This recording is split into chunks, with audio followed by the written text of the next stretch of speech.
What's up, beautiful black people? It's your girl Cook, and I finally got my shit together and I got my own show.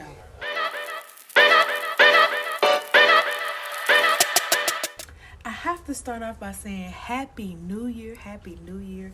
This is the first video of the new year, and what better topic to talk about than healing past trauma? So let's get into it.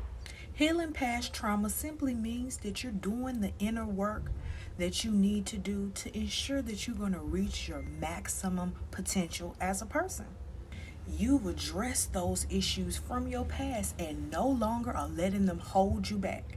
Now, the first benefit is that you are your best self. You've done the needed work, and now you can make decisions because you truly trust you. You have forgiven the error of your ways and learned your lesson so you won't make that mistake again. And to put the cherry on top, you will now attract like-minded people. Wonder why you always attract people that's hurt and broken, huh? You might be a little, you know what? So this is a bit more fitting for the test because it's what? Test time. Let's test. Have you healed from your past trauma? Let's get into it. So a framework I live and breathe by is Eric Erickson's psychosocial stages. And here is a glimpse of that.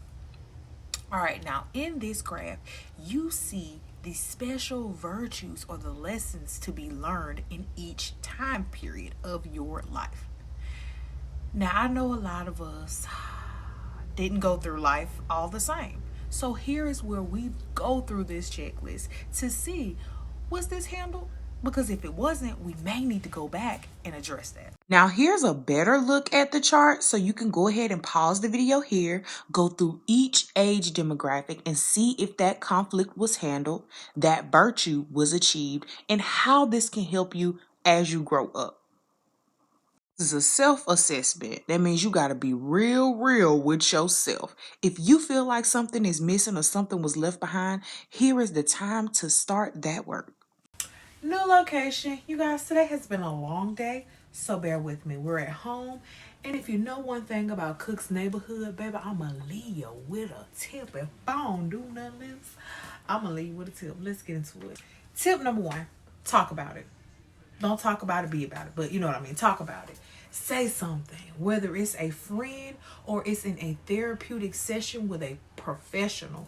Either way it go, you need to talk to somebody. You can't handle everything on your own. Tip number 2, you are not your struggle. A lot of people get so acquainted with their struggle. They know their issues so well. But that's not who you are. That's something you're dealing with. And it's easy to get those two confused. Don't let that happen. Now, the third and last tip that we're going to talk about today is physical activity. And no, I'm not talking about doing it. I'm not talking about the sex. I'm not talking about the nasty. None of that. We need to be able to be physical and not let it just be fornication.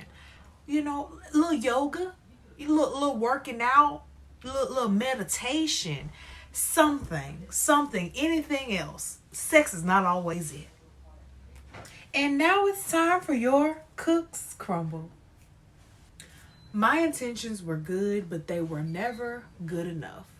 It wasn't until I dealt with my own BS that I was clearly able to see the errors that were made. In all honesty, I looked at crazy, bitter, and spiteful. But now, I know better. I'm just giving you options because options give you freedom.